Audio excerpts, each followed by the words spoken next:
இப்போ ஆஸ்பத்திரி போனோம்ல. ஆமாம். எதுக்கு போனோம்? குழந்தை பிறந்தது பார்க்க போனோம். ஆமாம். அப்புறம் நீங்கள் அங்கே இது ஆஸ்பத்திரி யாருதுன்னு கேட்குறீங்க. எனக்கு என்ன தெரியும் அதை பற்றி? ஆஸ்பத்திரி யாரும் தெரிஞ்சதுனால தான் உங்கள்கிட்ட சொன்னேன்.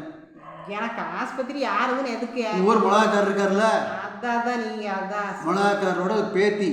அதெல்லாம் எனக்கு தெரியாது. அவங்க தான் இந்த ஆஸ்பத்திரி கட்டியிருக்காங்க இப்போ. அப்படியா? ஆமாம், அவங்க ஆஸ்பத்திரி கட்டியிருக்காங்க. மிளகாப்பாரை பற்றி உனக்கு தெரியுமில்ல? அதுதான் சரி நானே சொல்கிறேன். எப்படின்னா மிளகாக்காரர் இருக்காங்கல்ல, அவங்க வீட்டில் கிணறு இருக்குது. மிளகாக்காரர் சம்சாரத்தை பற்றி உனக்கு தெரியுமா? அதைத்தான் சொல்கிறேன் பாருங்க. 2 கிணறு இருக்குது. அவங்க வீட்டுக்கு காம்பவுண்டுக்குள்ளே ஒன்று, வெளியில் ஒன்று, தோட்டத்து கிணறுன்னு ஒன்று வெளியில் இருக்குது. அந்த வெளியே இருக்கிற கிணத்துல எப்பவுமே தண்ணி வத்தாது. ஊராமே எல்லா இடத்துலையும் அந்த வெயில் காலத்தில் தண்ணி இருக்காது. அங்கே மட்டும்தான் தண்ணி இருக்குது. அந்த கிணத்துக்கு எல்லாருமே வருவாங்க. சேர்ந்து கிணறு, அதில் எல்லாமே சேர்ந்துறாங்க. ஆனால் இந்த அம்மா வகுத்தெரிச்சல் பேசி பேசி பார்த்தா முடியல. இது எங்கள் அம்மா சொன்னது. நானெல்லாம் குட்டீஸாக இருக்கிறப்போ, எனக்கு ஒரு 5 வயசு தான் இருக்கிறப்போ, அப்போ எங்கள் அம்மா சொன்னது இது. எனக்கு இப்போ நினச்சாலும் எங்கள் அம்மா சொன்னது அப்படியே மனசில் இருக்குது. ரொம்ப அட்டுளியும் பிடிச்ச பொம்பளையாம்மா. அந்த தண்ணி குடிக்கிறாங்க, வேறு என்ன செய்கிறாங்க? தண்ணி குடிக்கிறதுக்கு எடுக்கிறாங்க, நல்ல தண்ணின்ட்டு. ஆனால் பொறுக்காது அந்த அம்மாளுக்கு. இதெல்லாம் தண்ணி நம்ம கொடுக்குறதா வேண்டான்னு சொன்னால் பேசி பார்த்து முடியல, திட்டி பார்த்து முடியல. என்ன பண்ணா சொல்லு. சொல்கிறேன் பாருங்க. சாணி கரைச்சி ஊற்றுனா கிணத்துல ஊற்றுவா. ஆமாம் ஆமாம். மாட்டுச்சாணி ஆட்டுச்சாணி எல்லாம் கலச்சி ஊற்றுனா. அப்புறம் என்ன பண்ணா மனுஷன் சாணியும் கலச்சி ஊற்றுனா. அதுவும் பண்ணிட்டு அப்புறம் வேண்டாத துணிங்க எல்லாம் கொண்டு வந்து போடுவா அந்த கிணத்துக்குள்ள. ஆமாம். மக்கள் வருவாங்களா? வரமாட்டாங்களா? யாரும் கெட்டனை பிடிச்ச கிளவிதான். கெட்டனை பிடிச்ச அம்மா தான். அந்த ஐயன் போயிட்டு, அந்த ஐயன் இருக்கும்போது அந்த அலும்பு இல்லை. அந்த ஐயன் இருக்கும்போது அனுசரித்து போயிடுவார். இந்த அம்மானா பண்ணாத அட்டுளியோ இப்படியும் பண்ணுவாங்களா அப்படின்னு எல்லாம் ஊரே ஒரு தண்ணி கொடுக்க மாட்டேங்க இந்த அம்மா அப்படின்ட்டு ஊருக்காரர் அந்த எல்லாமே எத்தனை சாபம் கொடுத்துருக்குறாங்க. அந்த சாபம் கொடுத்ததுனால என்னாச்சு, அந்த அம்மாளுக்கு 2 குழந்தைங்க பிறந்திருக்குது. 2 குழந்தையுமே குருடா போச்சு. நினச்சி பாருங்க. நான் எனக்கு அப்புறம் கொஞ்சம் விவரம் தெரிஞ்சு தான் நான் அதெல்லாம் எனக்கு தெரியும் எங்கள் அம்மா சொல்லி. இப்போ பார்த்திங்கன்னா அந்த 2 குழந்தைகளுமே பெருசாக இருக்குது. அவங்களுக்கு 2 பேர்த்துக்கு கல்யாணம் பண்ணணுன்னு இவங்க குடும்பம் பெரிய வசதியான குடும்பமாச்சா.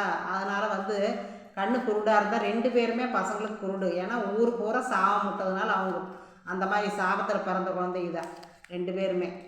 அப்புறம் அதுக்கு என்ன ஆச்சுன்னா, கல்யாணம் பண்ணணுமல்ல, பொண்ணு கொடுப்பாங்களா. அப்புறம் இவங்க பொண்ணு தேடுறாங்களாமா. இல்லாத வீட்டில் ஒன்றுமே வசதி சோத்துக்கு கூட இல்லாமல் இருக்கிறாங்களா. அப்புறம் அவங்களுக்கு அந்த மாதிரி கிடச்சுன்னா சரி நம்ம போய் இருந்தால் சரி அப்படின்ட்டு வீடு வாசல் இருக்கிறதுக்கு சொத்து சோகம் இருக்கிறதுக்கு 2 பிள்ளையும் கொடுத்துருக்குறாங்க.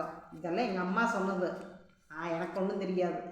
அப்புறம் 2 குடும்பத்தில் 2 பசங்களுக்குமே 2 பேர் ஒரே ரெட்டை குழந்தைங்க தானே. அதே ஒரே நாளில் கல்யாணம் பண்ணுறாங்களாமா. கல்யாணம் பண்ணி என்னாச்சு, 2 பேர்த்துக்கு குழந்தை பிறந்துருது. அவங்க தான் இப்போ டாக்டராக இருக்கிறாங்க. அப்போ நீங்கள் சொல்கிறது அவங்களே அந்த பாவம் பண்ணியிருக்காங்க. பாவம் பழிச்சிருக்குதல்ல.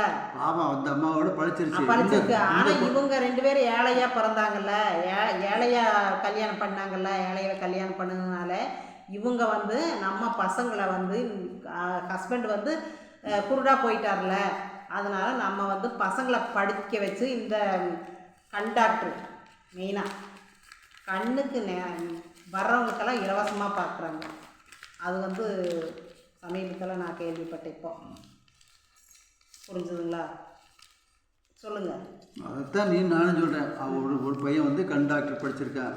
ஒரு பொண்ணு, அந்த பொண்ணு பிரசவத்துக்கு படிச்சிருக்குது. அவன் 2 பேருமே படிச்சிருக்காங்க. அவங்க கல்யாணம் பண்ணிட்டாங்க. எப்படி பண்ணாங்க நல்ல நிலைமையில் இருக்காங்க.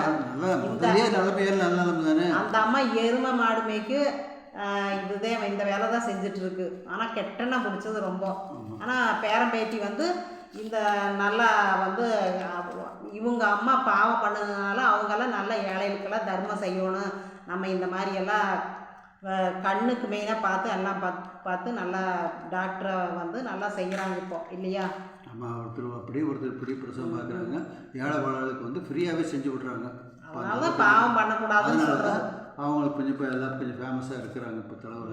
ஆனால் அது நீ நினச்சி பாரு, அந்த அம்மா செஞ்சதுக்கும் இந்த பொம்பளையை வந்து வீட்டுக்கு வந்ததுக்கும் ஆண்டவன் எப்படி சோதனை கொடுக்குறான் பாரு. அந்த அம்மாவுக்கு அப்படி கொடுத்தாரு, இவங்களுக்கு இந்த அம்மாவுக்கு இந்த வசதி இல்லாத வந்த பொண்ணுக்கு அந்த குடனை கட்டி வந்த அந்த பாட்டி இறந்துருச்சா? அதெல்லாம் இருந்துருச்சு, அது இருந்துருச்சு. இப்போ இந்த அதுலேயே ஒரு பையன் இருந்து அந்த கண்ணுக்குள்ளான ஒரு ஆள் இறந்து போயிட்டாரம்மா.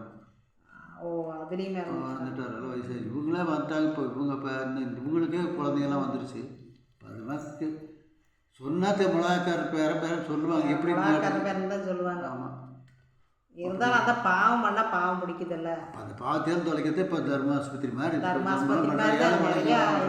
பார்க்குறாங்கன்னு கேள்விப்பட்டோம். அதுலேயே அவங்களுக்கு ஆடு தோட்டமும் நிறைய. ஆமாம், நிறைய இருக்குது. அதனால பண்ணுறாங்க. அதனால் பாவம் பண்ணுறவங்களுக்கு கண்டிப்பாக பாவம் வந்து தான் சேரும். அது பண்ணாமல் இருக்கணும் இல்லையா? ஆமாம், அதுதான் நான் சொல்லுவேன்.